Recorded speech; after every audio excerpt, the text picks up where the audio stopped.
Hello, everybody, and welcome to another episode of the Guardians of the CLE podcast. I'm your host, Melanie Kirby, and if you guys were up watching LeBron James break the NBA's all-time scoring schedule last night, you're probably just as tired as James and I are today. But I got my co-host, James Ellifritz, here with me, and James, what a special moment that was. I'm sure you were tuned in as well, right? Yeah, I definitely have the NBA all-time leading scoring hangover. Not from drinking, just from staying up. Oh my gosh. You kept watching the first half and man, he's gonna get it. I gotta stay awake now. He had that quick 20 or whatever. And I'm like, no, he's getting this tonight. Yeah, and then I saw that he was mic'd up, so they had him talking to his boys there. His sons. That was awesome. He's like, what do you think? Neat? 8 a quarter? Should I do it tonight? They're like, yeah, go ahead. Yeah. Like he just at will score.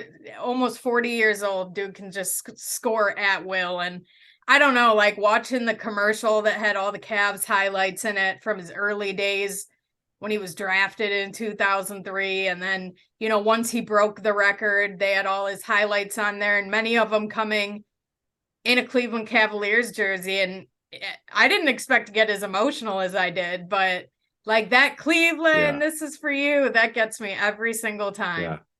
And just thinking that stuff. The majority of his points, for the NBA's all-time leading scorer were done in a Cavalier uniform. I mean, it's just he's got to go in as a Cavalier, right? Yeah. Oh yeah. I would think so. It's between the Cavs and the Heat, and he played for the Heat so long ago. I think it's just with the proximity to his hometown, and I guarantee you that championship he won with Cleveland means more than all the rest of them. Yeah, I mean, for sure. That's storybook. Like, you can't even make up a better ending than that. And he remember when he said about his return, in the letter that he wrote on his return, he talked about when he went to Miami, that was kind of like him going to college. It was him going to a championship company, my gosh, a championship franchise. I know. Hold on, let me clock out at work, clock in on the pod. But yeah, he had to go learn from Pat Riley and the rest of the guys there down in Miami to help bring that championship, not just mindset, but just the structure of everything on how to get there and bring that back to Cleveland was just special. And who fed off of that? Our 2016 Cleveland Indians. Yeah, what a special summer that was. What an amazing year that was. Yeah, and make sure you guys tune into All Things Cavalier with Brandon and Joey. That'll be dropping Thursday of this week to hear more about LeBron and the scoring title. But James, to kind of tie this into a Cleveland Guardians topic, I was scrolling my timeline last night, looking at all the congratulatory posts for LeBron, and I came across a really interesting debate. We all know how much the city loves Jose Ramirez. He's just adored. The fans chant Jose when he hits a home run or drives in runs. Just his personality and his swagger is kind of perfect for that build a statue outside kind of role as an athlete in the city right now. But I know people are mad LeBron left a couple times, which is a shame because they're missing some of the greatest basketball we'll ever see played, just holding a resentment like that. But LeBron is still the chosen one from Akron, Ohio. We all remember sitting on the edge of our seats, waiting for that those ping pong balls to bounce and know we had the number one pick. He comes back, wins us, our first championship in decades, Do you think there is anything Jose Ramirez can do to kind of eclipse that like number one athlete all time in Cleveland that LeBron probably currently holds, even if he does win a World Series with the Guardians?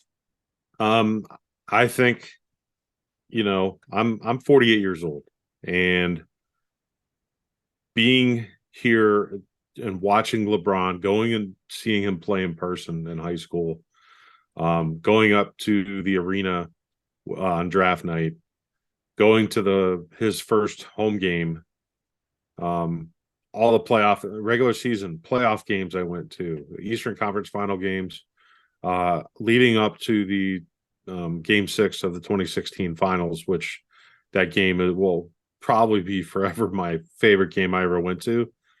It's tough for any one individual player, I think, in Cleveland and the rest of my lifetime, that I don't see how any of them can overcome that. I mean, if Jose won back-to-back World Series championships with Cleveland, I just, the Cavs went to 4 straight NBA finals, 5 total with LeBron. So honestly, it's great conversation we're having right now, but it's probably not a fair comparison just because of LeBron's brand globally. His shoe deal. I don't think it'll ever be touched globally. Yeah, There's not it's really just like in the hearts of Clevelanders. And you're right, like LeBron being from here, LeBron, all the hype up to the draft, then getting drafted by Cleveland, all the success he felt with all the pressure from early on, and obviously bringing Cleveland that first championship in decades is always going to be remembered. And I do think his brand globally does kind of play into that a little bit. He's more widely known. But, the other side of it, I do appreciate the fact that Jose chose Cleveland, Ohio. He's signed 2 extensions here. He's more than likely going to finish his career here with the no trade clause, that 7-year overall deal he signed last year. But he chose Cleveland, Ohio.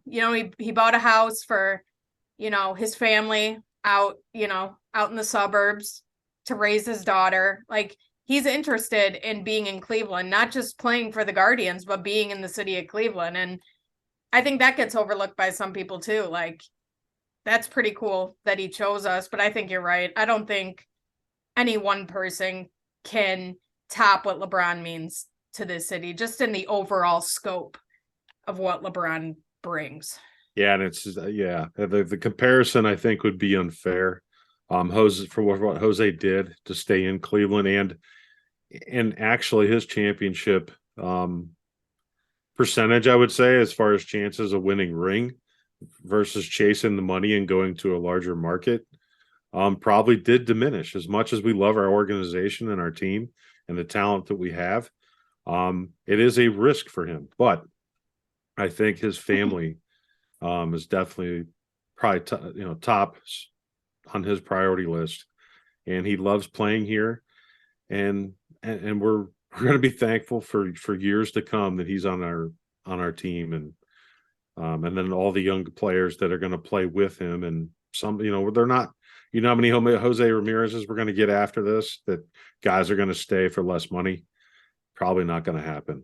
Right. Yeah, I don't want to be Debbie Downer nowadays on that, but yeah, it's just the economics of baseball. I wish it could change, One thing I wish they would do, what they could do? This would be a great idea. So, all right, we can't keep up with the large market teams as far as salary goes.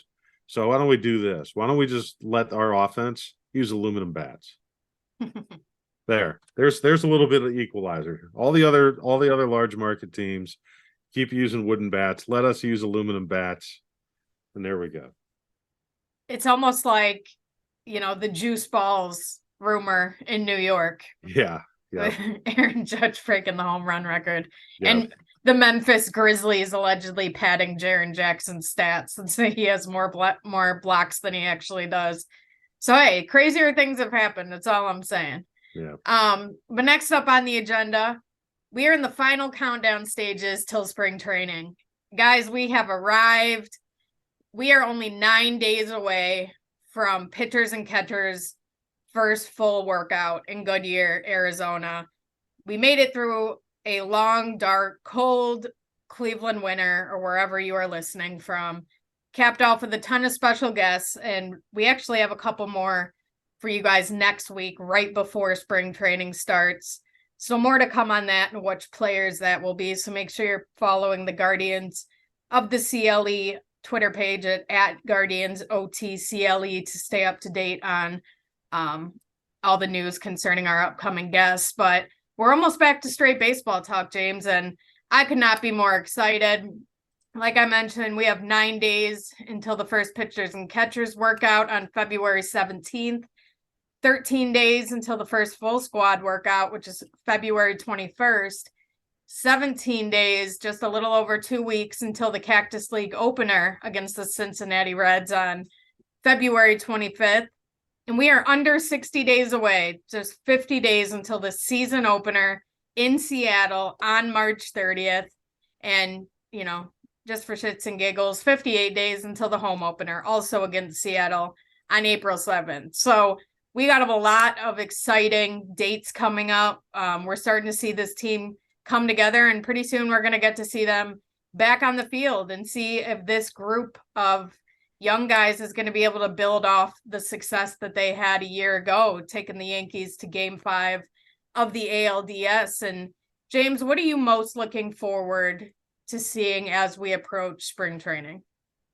I would say it's getting all the young guys in camp, and the thing that I think for the mental approach off the field and even on the field to an extent is can they try to pick up where they left off last year? I know that sometimes is not the thing that you want to say because you can't necessarily recapture what you had. It's a whole new season.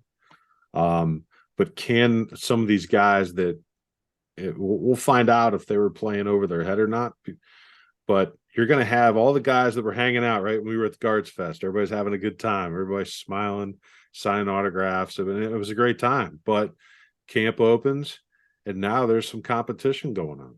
You know, who gets hot in spring training trying to make this club if it's not going to go down and get, you know, go to AAA, get a lot of bats, a lot more playing time, but be willing to work hard enough to be able to stay on the major league roster, but only be playing maybe 2 or 3 times a week. Yeah, I'm really curious to kind of see that next wave of talent you're talking about. And, you know, I'm going to focus on the guys who have already made their major league debuts, but how do they handle Tyler Freeman, Gabriel Arias, Will Brennan, Will Benson? Because probably around mid-season, you know, that next crop of guys like George Valera and Brian Rocchio, yeah, you know, some of the pitching, they're going to be ready to make their debuts. And the only thing that's going to stop them is nowhere to play at the major league level. And it's a good problem to have, but it's kind of like these guys got to shit or get off the pot, you know? And I think they all know that. And it does make for a very competitive spring training. And it even goes back to a couple of years ago after the Francisco Lindor trade was made. And you remember Andres Gimenez and Ahmed Rosario kind of duking it out for shortstop. And they knew Andres Gimenez was the better defender, but he just wasn't hitting, you know, adjusting to a new team. He was young and he wasn't hitting, but Ahmed Rosario was smashing the ball all over the place in spring training that year. They just didn't want to play him at shortstop, which is where the outfield experiment came from. So we know Tito as a manager and this organization in general, they're going to get creative with trying to find these guys opportunities for at-bats. Like with a guy like Gabriel Arias, one of his best traits is his arm. And we talked about that with Todd Paquette a couple weeks back. And you don't really want to stick him at first base because you're not using that arm. It's kind of a waste over at first base. So you wonder, like, do they give him some at bats in the outfield? Does he kind of become that super utility type guy? And if that's kind of the role I had Tyler Freeman pegged for, so there, you know, might be a little competition between those two in spring training to see who gets those at bats whenever, one of the infielders needs a day off. And the same thing's going to be going on in the outfield, where I guarantee you Miles Straw isn't going to have as long of a leash as he had last year. And, we love Miles Straw, but the fact is there's a lot of talent coming up behind him. And same with Oscar Gonzalez. If, regression hits some of these guys, which it will to some extent. But luckily we have the guys ready to take some at bats. So it's going to be interesting to see where all these guys fit in. Yeah, I think the most important position, I mean, as much as we talk about the depth and the talent, between the outfield, infield, but to me, it's the catching position, because we had such a good pitching staff last year, with especially our bullpen. It's we're going to have basically two new catchers that back behind the plate to start the season. So it's either Bo Naylor makes the team out of spring training as a backup, or he goes down to AAA and there's another veteran catcher that does make the squad to start the year. I'm really curious how that's going to work, because we got to have our pitching staff together. And will Bo Naylor be able to continue with the offensive success he was able to find in 2022? Right? Like, we all know he's an outstanding defender. He's put so much work in on the defensive side of catching, where back in 2021, his bat was cold and it kind of worried some people. Like, this is a top 10 prospect. Like, where's his bat? And he was a AA at the time, but he was still young for the level. But then he just burst onto the scene last year. And even in AAA, he never stopped hitting. We obviously know he got called up late last year. He was on the playoff roster, really just as an emergency third catcher. But I'm going to be really curious to see which year was the fluke. To me, it's more likely that 2021, Bo's bat was a little colder because he was focusing so much on the defense, where I think it makes sense that, okay, he's got some defensive things figured out. Now he can focus on the bat a little bit more in 2022. So who knows? Bo Naylor might force his hand, and he really might be the backup catcher when the team breaks camp this year. I hope that happens. I want him. To me, for as much offense as we lost out of that position, the catching position and center field last year, and nothing. Those are the two main things. But we don't want to lose anything from our pitching staff and our bullpen. But we got to get better, improved offense, to beat season hasn't even started yet, but my mind is already still flashing back, looking at the playoff series from last year. How can we compete offensively against a Houston? How are we going to do that? Yeah. Even at the trade deadline that we talk about, that'll be coming up this season. What one move? Houston, even the large market teams, they may typically make moves too to improve their roster. But what one move can we make? And they're not going to go get Shohei Ohtani. Any trade the Guardians make is always going to be focused on the now and the future. They're never going to give up their top talent to run a guy for 3 months. Like, that's just not how they operate. And I don't think it's how they should operate in a small market. Maybe if it would have been Juan Soto available this year, that could have been a deal they explored, just because there was some control beyond just this season. So we'll have to see who becomes available, and, whether the need is offense or pitching. Who knows? Maybe the offense continues to make those leaps, and Mike Zunino and Josh Bell turn out to be the perfect acquisitions for this specific lineup. And maybe the pitching needs a little boost, because, again, Todd talked about it a couple weeks back, and I've kind of been saying it as well, that I think there's going to be some competition for those 4th and 5th spots in the rotation. I really don't think that Savali and Plesac are just going to be handed those 2 spots. I mean, obviously you have Bieber, T-Mac at the top, and then Cal in your 3rd spot. But if Savali or Plesac struggles in the spring, I think it's the perfect opportunity for a guy like Cody Morris, maybe even Logan Allen, Xavier Curry, Connor Pilkington. The list goes, Hunter Gaddis. Like, the list goes on and on of guys who you better show up and you better perform, because there's a guy right behind you who's working his ass off to take your job. And I think that provides, some healthy competitiveness in spring training, where guys are focused guys want to give it their best to gear up for the season. And, in my opinion, that's only going to lead to success throughout the season. But I'm really curious to see how that back end of the rotation is going to play out. I think that's going to be another storyline. You talk about our pitching and want to make sure our pitching performs, and that's what drives this team. It always has been. We got to have good starting pitching, and it was okay last year, but it wasn't great, and we're not used to that here in Cleveland. Terry's used to having guys he can count on. My gut tells me Savali and Plesac will be there to start the season. If anything, Mel, I think they're going to eat up innings at the beginning of the year, whether they struggle or they have success. And when I say eat up innings, it's so that way, if whenever somebody does come up from the minors to take that spot, and then we say have an extended playoff run, that potentially that they're, they're not having as many innings up at the major league level at that time. So it's just there's going to be a lot of, it seems to me, there's going to be a lot of movement still yet this year. Yeah. Whether it's a small trade at the end of spring training because it's Savali, but I still think they're right now. My gut tells me they're going to be there, and they're going to start the season that way. And then once May hits, we'll see what happens. Yeah, May is typically the time they move around the roster a little bit, but on to two guys whose roster spot is not in jeopardy. We have Andres Gimenez and Jose Ramirez. Definitely curious to see what Andres Gimenez looks like this season. He's going to be fully healthy after the hand injury that hampered him at the end of last season.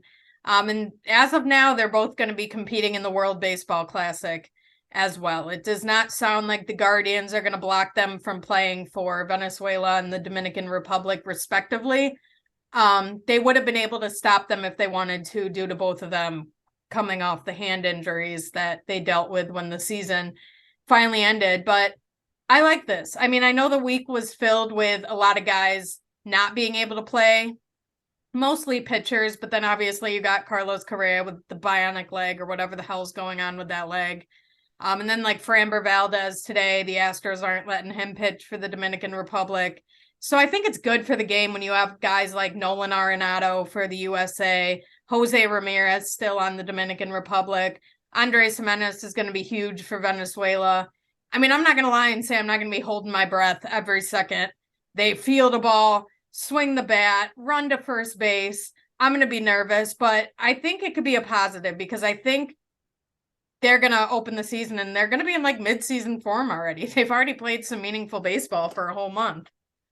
Yeah, I'm taking a different approach with that. I don't want to look at it that way. It's gonna make it harder to just enjoy the baseball, World Baseball Classic that early, right? We finally get some competitive baseball that we can watch live early, and I don't want to do that. I totally get where you're at, but I don't want to be there. I just want to sit back and watch some baseball. That's why I'm trying to change it too. Hey, it's going to be fine. They're going to come back in mid-season form. Everything will be great. They're just going to carry us through the cold months of April and May in the AL Central, and everything's going to be fine. Besides, Myles Garrett with his dislocated toe, he took care of that awkward, injury during an event that isn't as meaningful as your regular season or postseason games. Yeah, so I think Pro Bowl needs to die. Everything about it just needs to be buried and never brought up again because it's just so bad. I'm so glad like the baseball. I mean, we know the NBA All-Star Game has kind of became like a 3-point shooting contest at this point. Yeah. I do like how they draft the teams just to kind of switch it up a little bit. And then the baseball All-Star Game I think is the best, and it's by far the most competitive.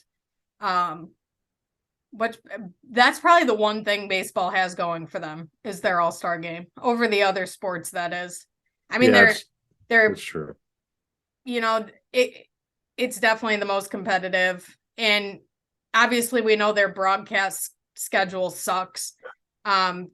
Just having it on so many different streaming services, like you have ESPN, MLB Network, FS1, Fox, Peacock, Apple TV. I just think they're kind of going across too many platforms at this point. But the Peacock Peacock just released their MLB schedule for 2023. The Guardians are on it only twice this year.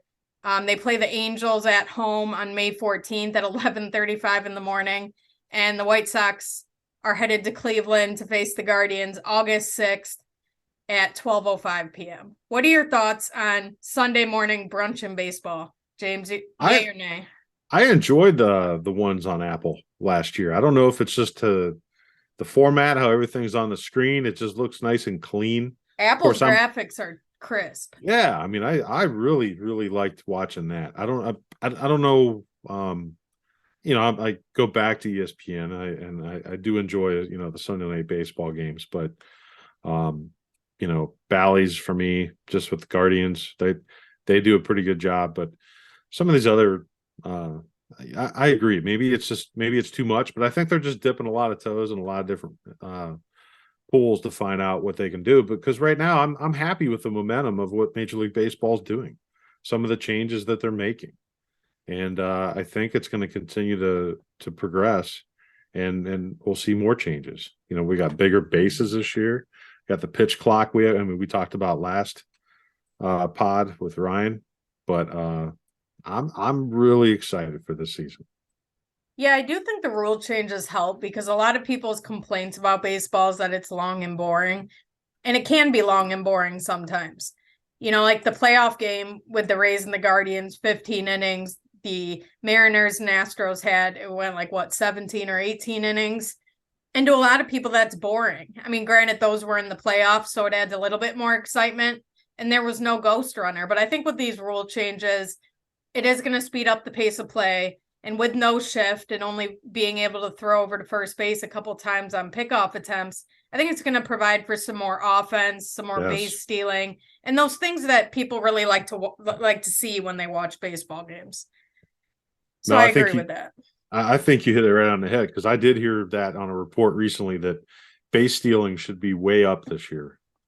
When I drafted for fantasy baseball last week, I actually thought about, all right, there's going to be some guys stealing bases. I want some speed on my team. Because with fantasy, you got to think about total bases. You want the home run guys, but you also want the steals. You want some speed guys. And I'm like, ooh, those new rule changes. Like, I'm going to take that into consideration when I draft this fantasy baseball team, because I think it's going to pay off. We're going to see guys like Corbin Carroll and Jazz Chisholm, even Miles Straw. If Miles Straw, Med Rosario can get on base at the top, the Guardians are already a team that likes to run. I think they're going to be even more exciting to watch in 2023, especially with guys like Jose and Josh Naylor not getting shifted on.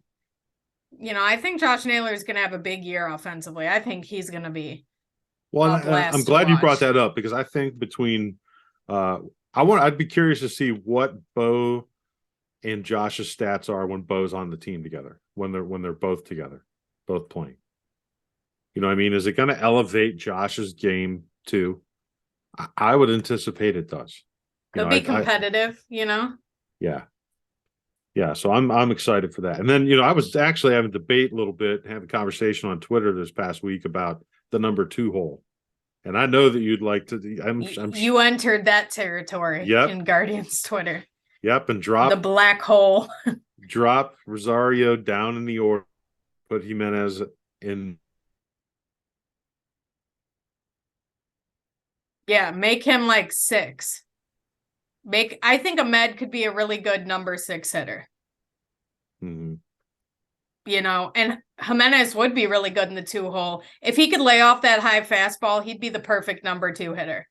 Because other than chasing that high heat, he gets on base at a high clip. For a guy who hits for power, his on base skills are really good. Yeah, imagine the pitches he would see with Jose behind him. Yeah. Oh, that's. Plus, how many more bats is he going to get throughout the season? Yeah, that's true too. Those matter. You get an extra at bat each game, pretty much, because they were hitting him down at the bottom of the order to try and spark the bottom of the order. So I would love to see him moved up higher in that order.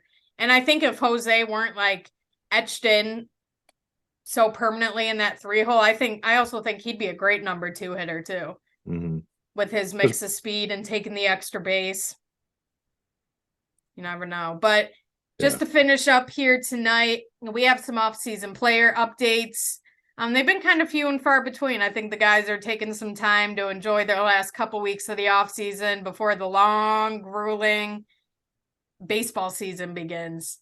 We had Tristan McKenzie on Instagram. He just finished up another one of his baseball fantasy camps for the kids. You love to see the guys out working in the community.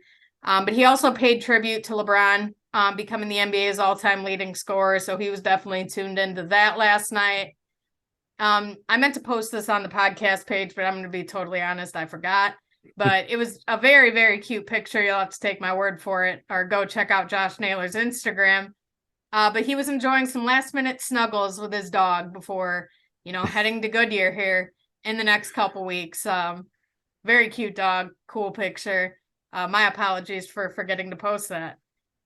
In a little more exciting news, Oscar Gonzalez was hiking through some beautiful scenery at the Sabana Grande de Boya. I think that's how you say it, in the Dominican Republic. Yeah, sure. I'll take your word for it. There was like waterfalls and rocks, and gosh, I would love to visit a place like that. Somewhere outside the United States. Well, I was going to say Chagrin Falls has waterfalls and rocks, but I got engaged there. Fun fact. Did you? Awesome. We got engaged at Chagrin Falls. Back to the players. Ahmed Rosario. Hey, if we can talk about somebody's dog, I think we can talk about your engagement. Right. Right. This train's going off the tracks. We need spring training to get here, man. Spaceball, please get here. Man, I'm not going to complain because that lockout last year was absolutely freaking brutal for content. We had to go position by position and just talk about one guy for a whole 35 minutes every single week. Just brutal. Couple more here. Ahmed Rosario, he posted a reel on Instagram of his ALDS home run off of Nestor Cortez. Got me hyped for the season. Huge moment in that series. As we know, unfortunately, the guards couldn't pull it out, but big moment. He went ahead and shared with the fans to get us ready because it's coming quick. And as mentioned earlier, Jose confirmed his participation in the WBC on an Instagram live. He's hilarious. He's been going live lately, training in the Dominican Republic, and he's just a normal dude. Like, he's just one of us, and I love him so much for it. But that is going to wrap it up here this week on the Guardians of the CLE.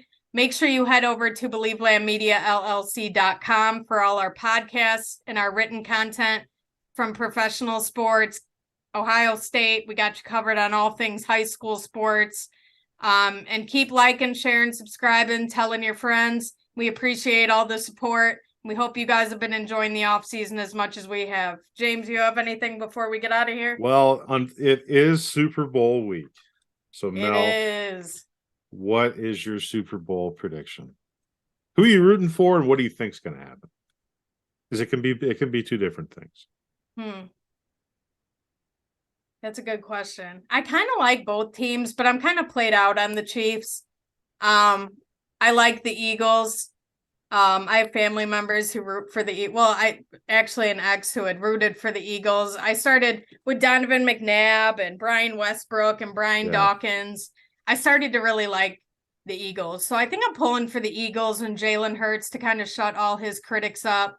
It's going to be a close game. I think it's going to be like 27-24. I think I'm going to go with KC, though. I think Mahomes and Kelsey are going to connect late, and that kind of experience together and that chemistry they have is going to kind of propel them over the top late. Well, I'm going to go Eagles, with the coach being a former player from Mount Union. I don't have anything against the Chiefs, but I'll take the Eagles. We'll go 33-29 on that. And I'm writing this down. Hey, you said 33-29 Philly. 33-29 Philly. And I said 27-24 KC. Yeah. All right. Well, make sure you tune in next week to see if James or I was closest on our Super Bowl predictions. In the meantime, everybody stay safe, stay healthy. Go check out that Cleveland Guardians promotional schedule and start buying your tickets when they become available because that Hawaiian shirt looks incredible. Yeah, Until next week. Lots of great promotions that were just released today. Check them out. Yeah, tons of great stuff. Stephen Kwan bobblehead 2 days before my birthday. I'm definitely going to be at that game. So until next week, where we're on spring training eve, everybody have a great week and enjoy the Super Bowl. Go Bye. Guardians.